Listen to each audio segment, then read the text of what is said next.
shop. Hey, welcome back. I'm glad you can make it for another episode of What's in the Shop. What do you think? Doing this widescreen so you can see everything. If you're still watching on a cell phone, that's cool. But I just want to remind everyone that we do have a YouTube channel which has all the episodes of What's in the Shop as well as other good stuff on there. You'll forgive me, this is the first time I'm doing it on a phone like this. I don't know where to look, where the camera is. So if it looks like I'm slightly dazed or kind of out of my mind and staring in the wrong place, that's the way it goes when you film for the first time in a new angle. Hey, got lots of good stuff here. I'm going to talk about some favorites, some 80s favorites, a couple girl groups, and a dude group. But let's get straight down into business and see what's going on and what I have here in the shop. We're going to kick it off with the most successful British girl group ever. These girls are in the Guinness Book of World Records for most global chart entries ever. I'm talking about Bananarama. Who are Bananarama? Just to break it down real quick, we have Karen, my favorite, Siobhan, and Sarah. A little bit of background about the Bananas. This is their debut album, Deep Sea Skiving. Went to number 7 in the charts, and they had 6 singles off this record. Can you believe it? I think there's only 12 songs on here and 6 singles. Half of those singles were cover versions. A little background first, because it is important. The Bananas were, how'd they get their name? Let's talk about that real quick. In the early 80s, there was this tropical craze going on in Europe. And in fact, we'll get to one song in particular inspired Bananarama. Anyway, during this tropical craze, they had an idea, and somehow the girls needed a name for a band they were working on, and Banana came up somehow. But how do you make it a little more interesting rather than calling girls Bananas, right? They were Roxy Music fans. Remember that song, Pajama Rama? Well, Bananarama took the Rama off of pajama, put it on banana, then you have Bananarama, or as us Americans say, Bananarama. Anyway, Bananarama would do play parties, pubs, whatever, sing backups for a couple different bands, Fun Boy 3 in particular, but they also were, I think they were called S Factor, S something. They were actually singing backup for this other British New Wave band. Doing a cover of a T-Rex song was one of their first recorded efforts. Solid Gold, Easy Action, I believe it was.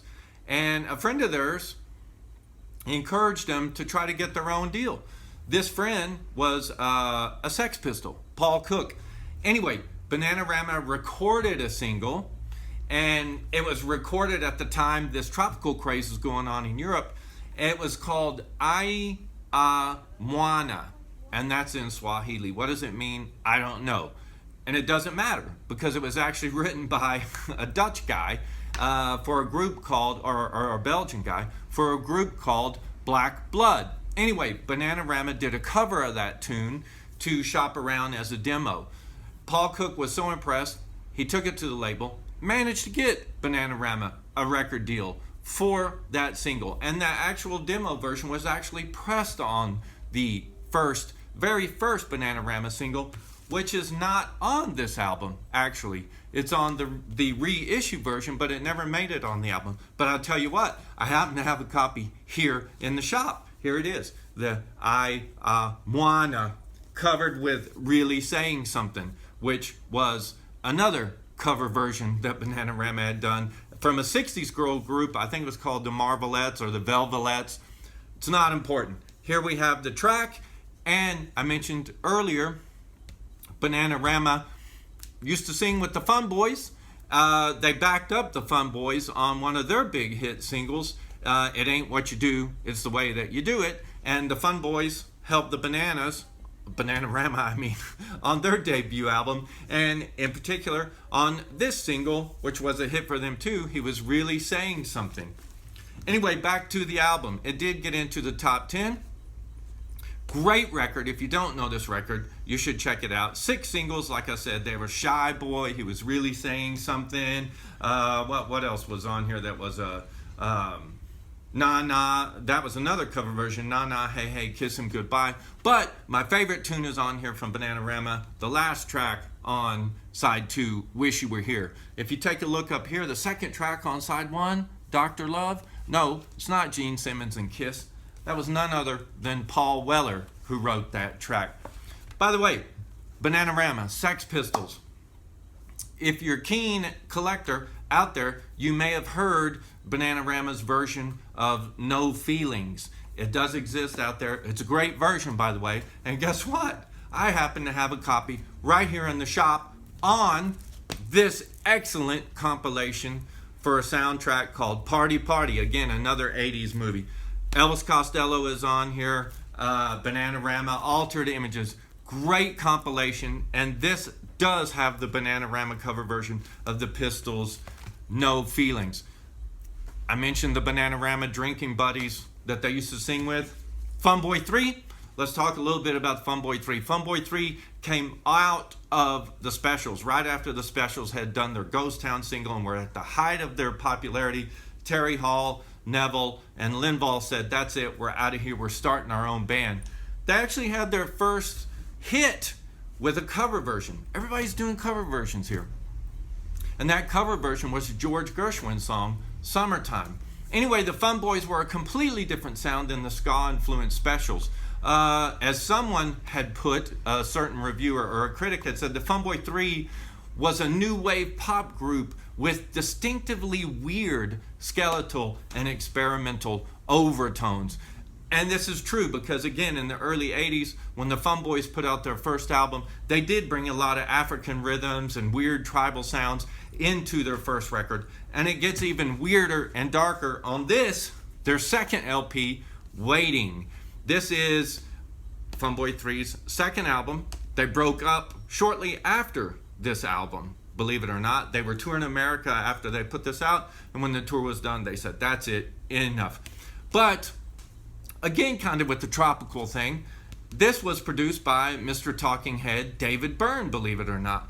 And if you think about it, around the same time he was working on this, he was working with Brian Eno on his My Life in the Bush of Ghosts, which again had a lot of weird African rhythms and blah, blah, blah, as well as the Talking Heads in the early 80s, if you think about it.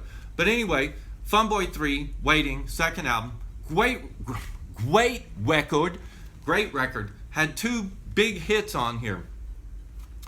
Tunnel of Love, which was all about teen angst, of course, you can imagine, and Our Lips Are Sealed. We talked about that several episodes back, that Terry Hall wrote with Jane Weedland of the Go-Go's.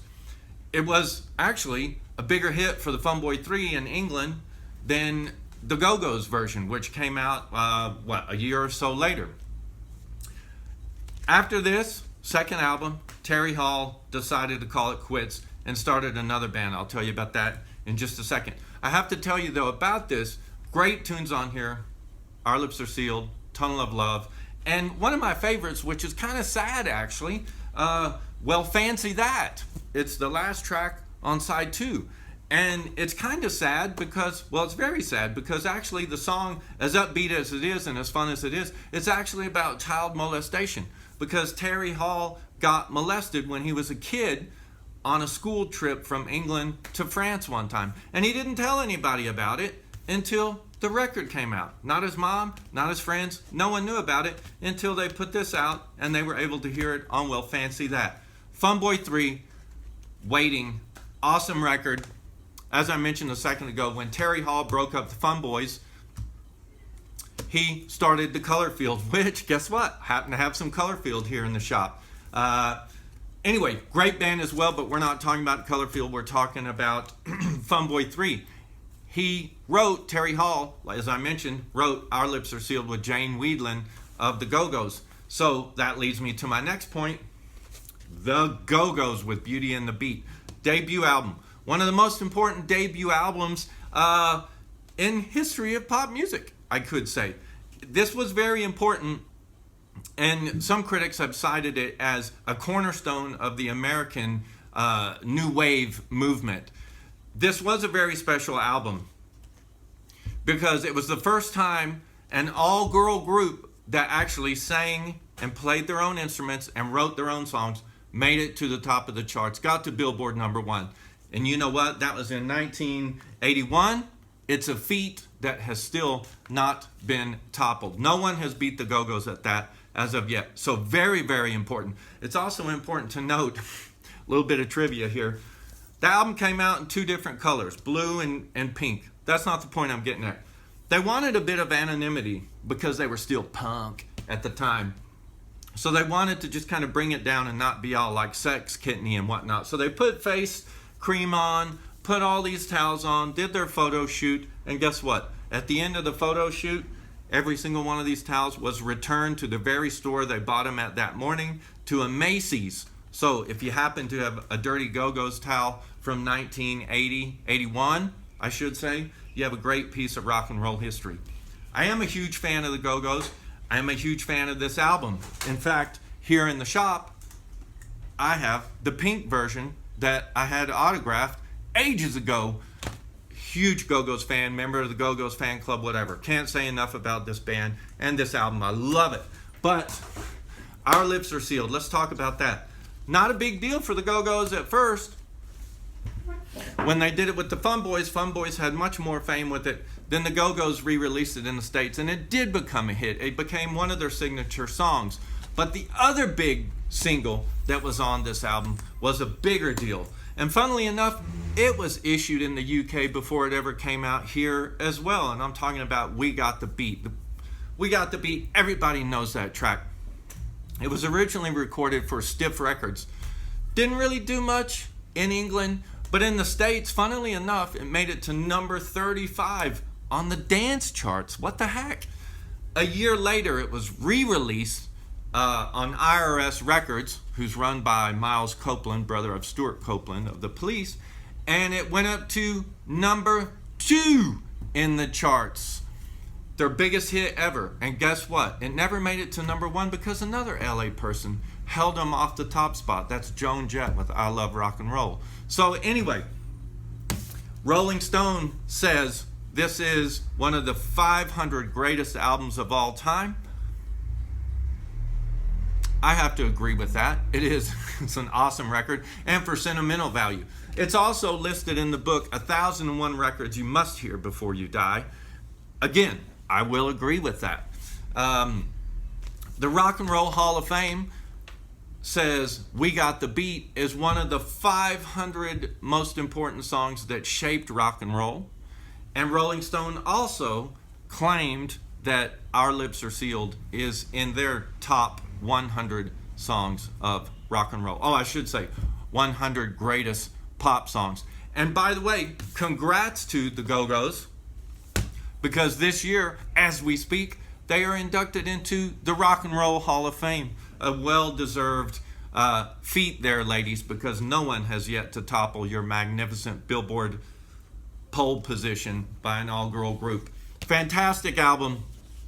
Go-Go's, Beauty and the Beat, one of the most important albums in the debuts in new wave, American new wave. Sorry, I can't speak today. Backing it up real quick just to tie it all up. The Go-Go's, Beauty and the Beat. Jane Wiedlin worked with Terry Hall of the Fun Boys and the Specials. Before he started Fun Boy 3, Terry Hall was hanging out with, or I should say, as he was starting the Fun Boy 3, hanging out with these girls, Bananarama, who they sang with the Fun Boys, and the Fun Boys backed them up, as we see here on Bananarama's first single. And Bananarama, the most successful girl group in British history with all those entries, the most, global chart entries of any girl British band. Awesome, guys. I hope you dug that. Oh, I forgot to mention, funny little bit. These girls formed after the Sex Pistols' final gig in San Francisco. And that ties it all in too, because Paul Cook was instrumental in Bananarama. And for those keeping notes and on weird trivia tip, the Go-Go's initially started out as a band called the Misfits.